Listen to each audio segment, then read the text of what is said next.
TwitchCon, you can't even like get somebody in the frame who's banned off Twitch if while you're streaming at a Twitch event or whatever. So more it becomes people this kind of like thing where you could like pop up. Essentially, just coping about Nick. Two people in their late 30s who are too afraid of a conversation with Nick, who's 24 years old. Somebody, boom, you're banned. I'm in your video. Yeah. It's weird. But how do you feel about us sitting down and having a conversation with Nick Fuentes? And do you think that it's productive for people like Destiny or I to have conversations with people who are kind of white nationalists? I'm of the mindset that folks should talk to whoever they want to talk to. I think if the topic is serious and approach it with a serious amount of preparation, that's the only thing. So I don't think there's an issue with speaking with him, but if he's going to come on and say a bunch of wild stuff, you got to be able to know the material, and you got to be able to rebut it to some degree. Or if you don't feel comfortable with it, then if you don't feel comfortable with it, saying what it is, who you're bringing on. Yeah. You know what I'm trying to say? Someone's going to come to me and say, I want to have a full-length conversation with you about how Israel's the greatest nation on earth and they're doing nothing wrong. I'm like, I'm not mad at that, but you at least have to have some of the Palestinian narrative in there, or else it just sounds like you shilling. You know what I'm saying? I felt like, you know, when I see Destiny doing it, I don't have any qualms with him doing it at all because he's so like ready to take on whatever his ideas are. With me, it felt kind of futile because it's like I'm just talking to somebody where this is their whole wheelhouse. Like they've spent their whole fucking life preparing to have this conversation with. And you want to call him racist and you don't know how to, because when you actually sit down in a conversation with him, you're like, oh shit, everything I was told was a lie. That's why every single one of these people, Matt Walsh, Ben Shapiro, Laba, Adam, they can't speak with him. They're afraid of a conversation. Jadion too. They're afraid to talk to him because they're like, shit, this guy's kind of likable. I'm supposed to hate him, huh? I can't reply. I don't know any of this material.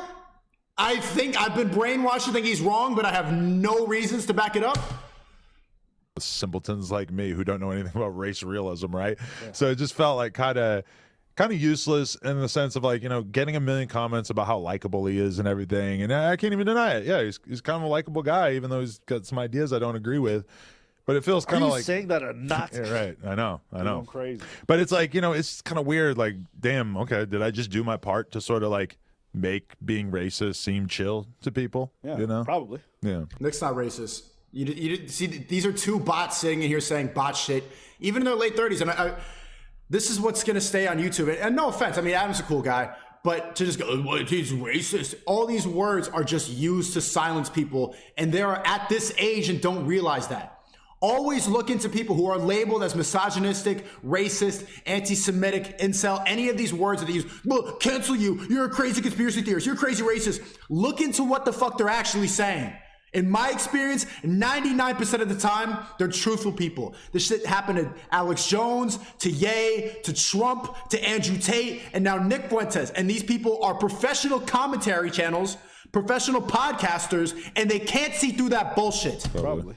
Yeah. And I had a couple black guys with me, and one of them was sucking his dick, and the other one, AD did what he could, but it wasn't, you know. Yeah, none of us were ready to really take him on, you know. That was my chief issue. Like, I remember when Sneako did it the first time, I'm like, yo, get this young, because I don't know what the fuck. I was there with Jidon, and we were just chatting, and all of a sudden, this dude's out here talking about, well, listen, the reason why black people have lower IQ, I was like, bro, what the fuck is this dude talking about? Yeah, laugh, but you can't even argue it. At least be able to argue what he's talking about. What are you, 10 years older and you got to leave a Discord call? Pussy. You're a professional Discord all day long sitting in Discord chats, but then someone who you inherently disagree with comes in, you don't know what to say, so you just leave. Pussy. I've never even read up on any of this literature, but I'm not going to sit here and get emotional and start screaming at him because then you look stupid. So I like this, you could take the conversation, then it went from there, and then he did a good job of like combating that research because I was not familiar, nor did I really want to be interested in it. You know, wait. You're not interested in somebody who disagrees with you?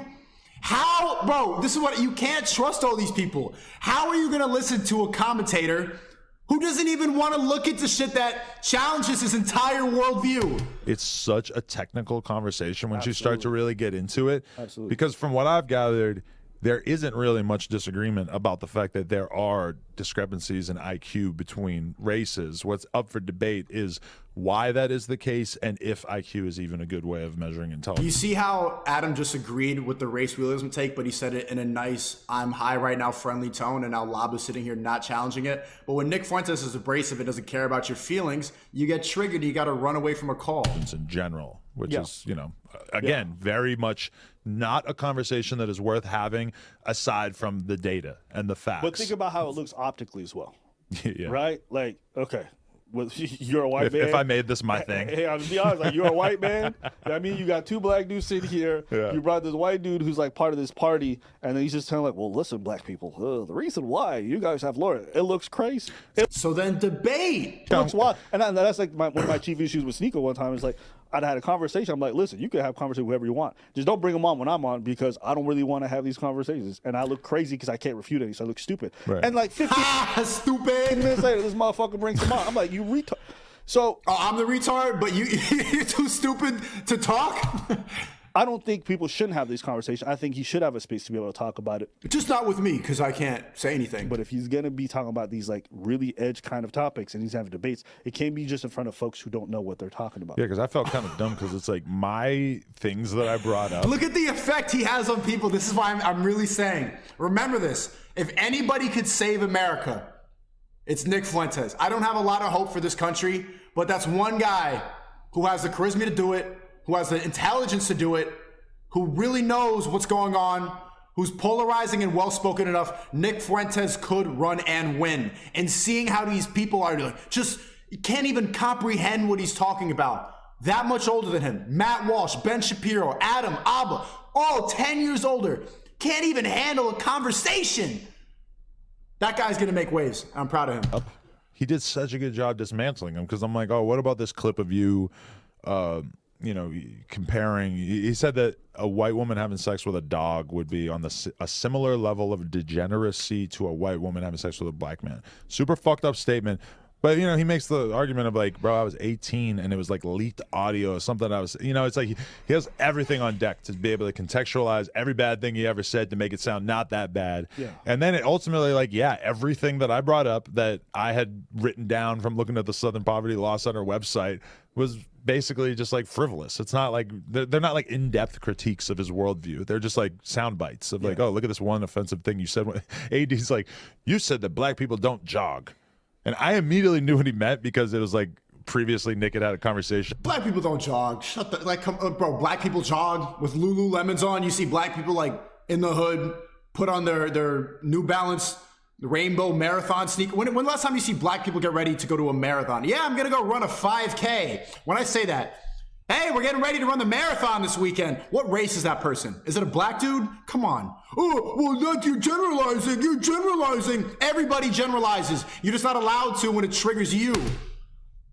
About Ahmaud Arbery and how he wasn't really jogging in that neighborhood and he was actually there to steal or whatever the fuck. And it was like, it's a soundbite. Yeah. It's like, and I didn't do any better. Like, we just didn't really like bring any gas to the fire. I think you don't want to operate on gotchas. You don't want to be like, I'm going to get you with this.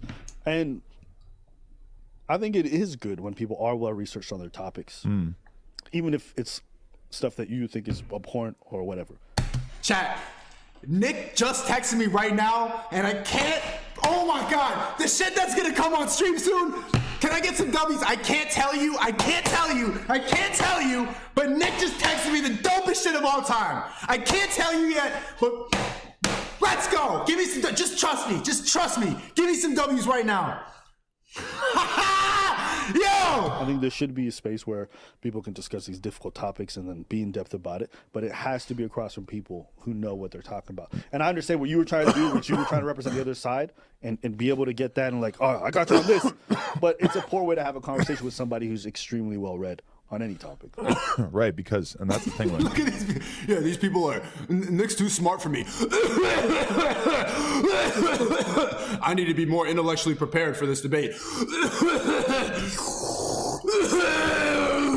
Nick Fuentes, he's so canceled that it's like kind of hard to like find like a good critique of him or like, to even find too much documentation about like his career or whatever. It's not that hard. You just have to know what is it you're looking for when it's discussion. If Yeah. he's having a long form 2-hour discussion in regards to like Russia and Crimea or whatever, Right. he's probably got a lot of historical facts Yeah, I have facts wrong. no business wading into that. But exactly. So if you don't know it, then you just don't talk about it. That's why I wouldn't sit across from a bunch of people to have conversation. I'm like, this is not my wheelhouse. I'm not gonna just sit here and like, just have a whole rant in front of my audience, and then I look crazy just standing there like, yeah, sure, brother. Yeah. So But it's like like if I were to give somebody advice on how to be a content creator, a big part of the advice is basically to take strong stances. You need to have an opinion. Yeah. New album comes out. If you want to talk about rap, you better not get on camera and say, "Yeah, shit was cool. It was cool. It was dope. I liked it." No. You got to have something to say. You got to look feel at Speed. something. Speed going wild all the time. Actual Speed. Shout out to him. Great job becoming the biggest YouTuber. That's amazing. People like those extreme reactions. So that's good. But then for us, it's like I also feel like there's an important thing where if you want to be taken serious intellectually, you have to be willing to admit what you're not really educated about and what you don't deserve to really have a strong perspective on, and stuff like that. It takes a lot of courage as a content creator to be like, listen, like this is just not my wheelhouse, so I'm kind of defer to other people but that it makes your perspective a lot less useless on there. But there also is a market. There's a lot of dummies out there who are like famous right-wing commentators and like famous left-wing commentators too. Look at the fucking Young Turks. It's like they're just like giving like boneheaded versions of that side's tribalism, and that appeals to some people. Destiny's very like complicated. It's like very, very in depth. I understand. You became a big fan, huh? I am, but I just also understand why he's probably not. Okay, I'm bored. Chat, I'm about to get out of here. I got a triple day tonight, and trust me,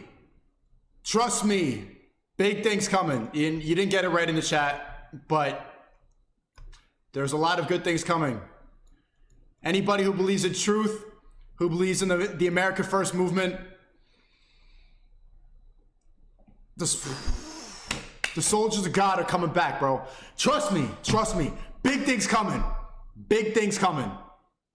You didn't get it right.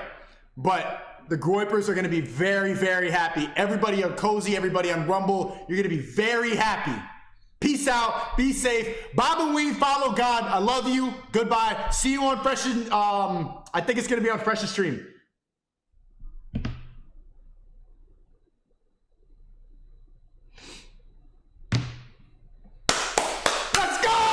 Oh my God, I can't wait to fucking tell you, chat. Yo, no. Yo! I just was planning to react to this. America first! America first!